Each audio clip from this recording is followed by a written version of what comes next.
Hey guys and gals, Undead12335, back again for another game review in my classic game review series. Sorry I haven't been able to upload as many lately. For some reason, every video that I tried to upload, they were put on my channel, but they were corrupted for some reason. I had like 2 hours worth of videos that I went through one night and started just banging out review after review at like 5 to 7 minutes a piece. And I had so much stuff, and I went to work and started to upload them, and they were corrupted. And I think it's because I tried uploading them in 1080p, and the app that I use can't handle 1080p. So that's probably the issue. But this is going to be on one of my all-time favorite RPGs. This is my second favorite Fallout, and that is Fallout New Vegas. People consider this to be the greatest Fallout. I can see where they're coming from on how it plays a lot better than 3, which I'm currently playing through right now. And let's just say the Pit DLC is a lot better than I remembered it to be honest. I've only played through it once or twice, and whenever I did play through it, I was much younger, and I just didn't care. But now I'm actually starting to appreciate the story, and it's dark. It's very, very dark. But we're going to talk about Fallout New Vegas today. Literally the perfect RPG. This is a very Western cowboys and Indians almost take on this. It literally is the wild, wild wasteland whenever it comes to this game. You can pretty much do anything you want.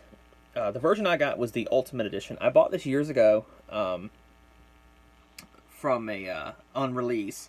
Before this stuff, I played the original, and a friend of mine actually recommended it to me. A gentleman by the name of Zombie Fear. I have an old as crap video on here of me playing with him on 360, just sniping on Modern Warfare 3. And he recommended it to me. He said, dude, you're going to like this.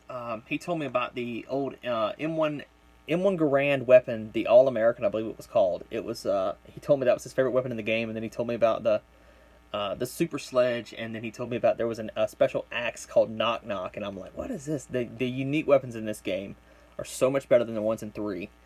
And, sorry, my TV's on. It's, my Xbox has been on hold for like 3 minutes now, so it tends to go into the little menu.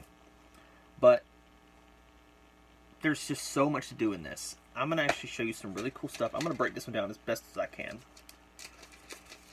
When I first bought it, I didn't really like it as much, and then I actually ended up repurchasing it years later. The gentleman I actually bought this from, actually, I bought this one from a young lady, excuse me. I thought I bought this one from from Freak as well. No, I actually bought this one from a young lady. And I got this on the release date 3 days after my birthday. And I was sick, and I wasn't feeling well, so I sent my mom to the store. I asked her, Mom, I said, I'm not feeling good. Could you please go and get this for me? She said, yeah, that's fine. I got it. And it came with the added bonus, which you get these, I forget what the actual added bonus is. Sorry, guys. Comes with the Courier Stash. Excuse me.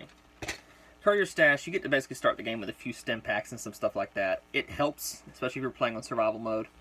And it also comes with the Caravan Pack, which includes a lightweight leather armor, a sturdy Caravan shotgun, which all this stuff you can sell off. 4 weapon repair kits, or repair kits period, you can save those. And the binoculars. It's easy to use whenever you're first starting the game. If your perception's not as high, to sort of pick out enemies from a distance. It tends to help.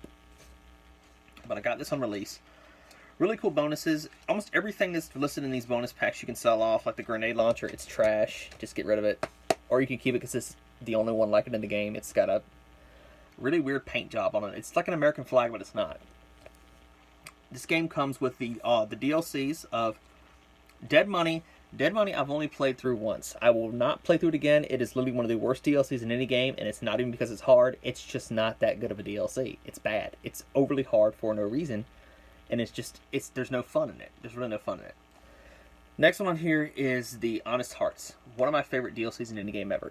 This DLC is literally Cowboys and Indians. It's really fun. You get a lot of unique weapons, and basically you get to find out who a vendor of a very particular weapon type in the game is, and why it's his signature weapon. Very, very fun DLC, and it's got a unique setting. It's kind of spoiling it, but it's not really. It's set in the Grand Canyon, if I remember correctly. Pretty cool.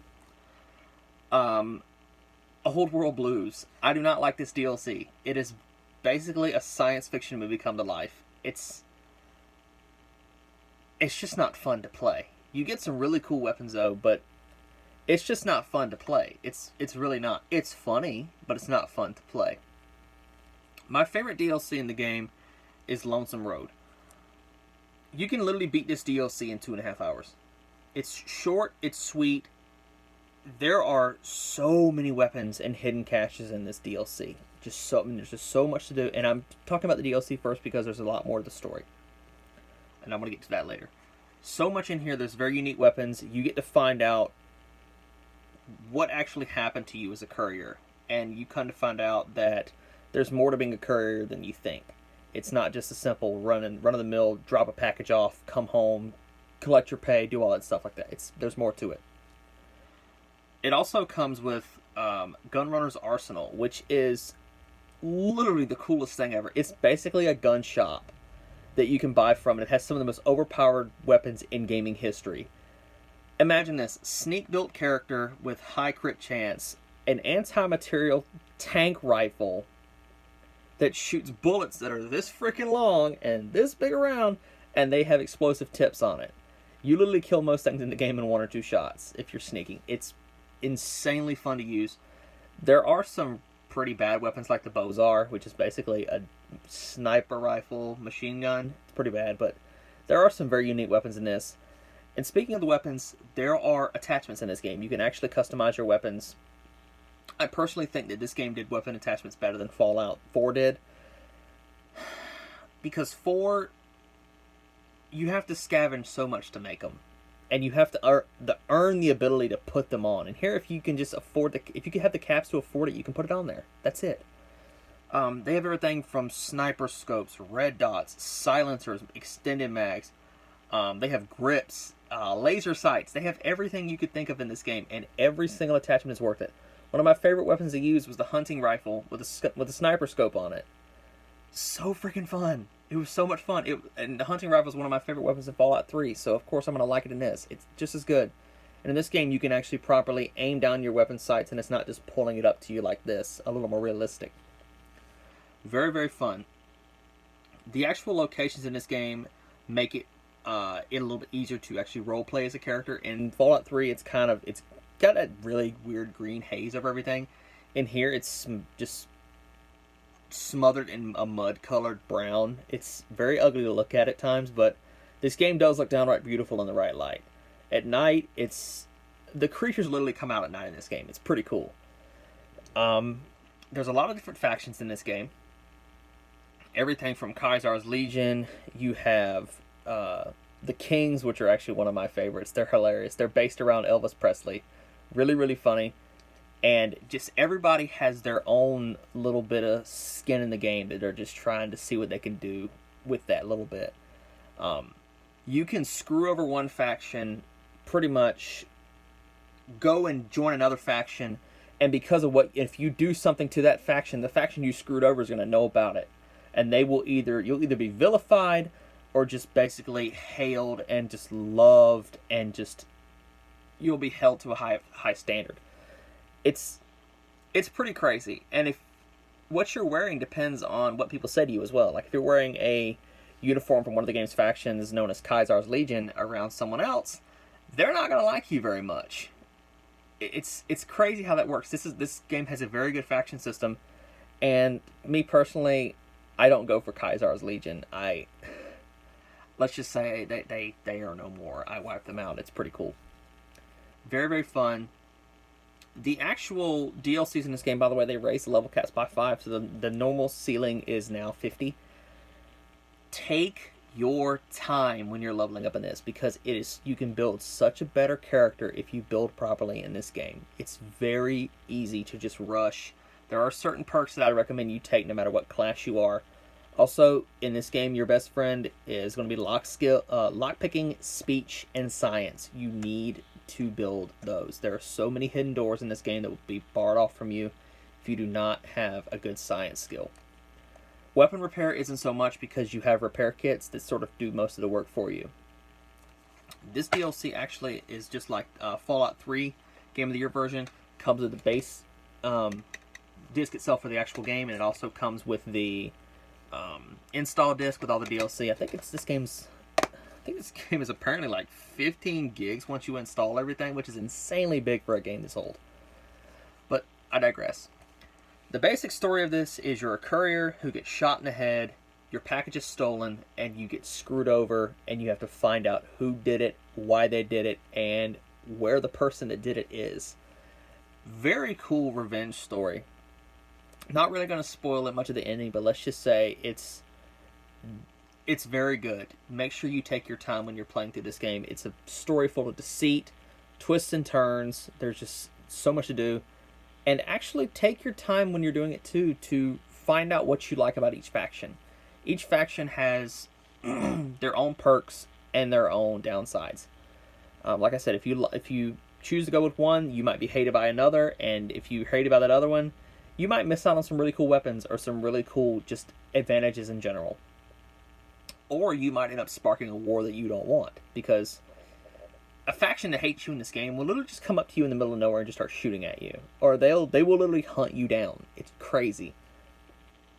I cannot recommend this game enough. This game came out in, I think, 2010, 2 years after Fallout 3, and I have the actual Fallout 3 Game of the Year version right here as well.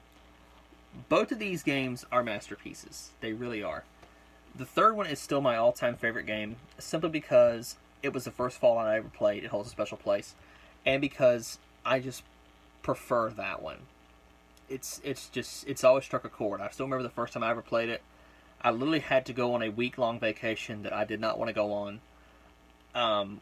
We stayed in a crappy little house with my entire family, and we literally just sat there, and there was no TV, no internet, no nothing. There was not a book. We were 10 miles from the beach. We did nothing but sat in that house for 6 days.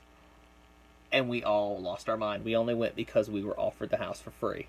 So I had basically spent the entire time on my dad's phone before I had mine years ago. This is like back in 2010, I think. Looking up Fallout 3 videos on how to play and how to level up. And before I went on the vacation, I had like 3 hours to play. I played some of Fallout 3, and I played a little bit of Bad Company 2. And I ended up watching montages, old thready montages of Bad Company 2 back in the day when I was on vacation. That was a highlight for me. And then years later, this came out, and I was re-addicted to Fallout again because I put so much time into this game. Yet I've only ever beat it twice, and I am probably going to end up firing it back up after I finish 3, then 4, and then I'm going to go for New Vegas. Highly recommend this game. This is on a lot of people's best RPGs of all time and best Fallouts of all time, and one of the best role-playing games just to lose yourself in. There's so much to do in this game. Take your time when you play it. I promise you, you'll find a game it's a hidden gem. It really is a hidden gem.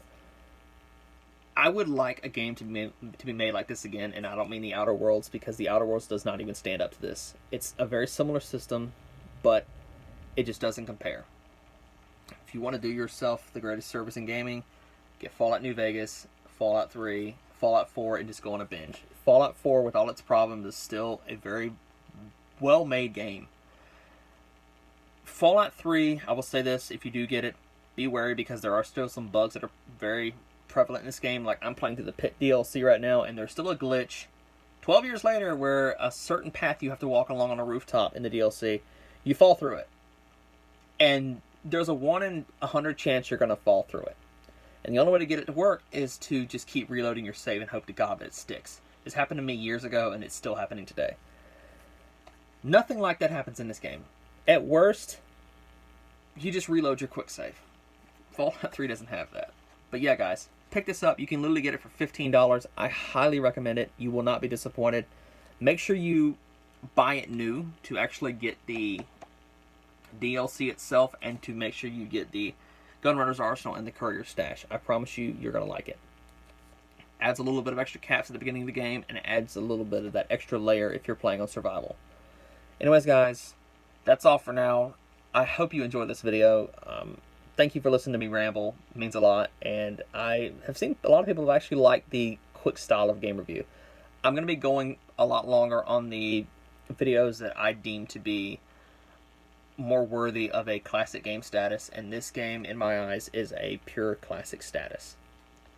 Eventually, I'm going to get a background so you guys don't have to look at the ugly Spider-Man Spider-Man 2 curtains that I have.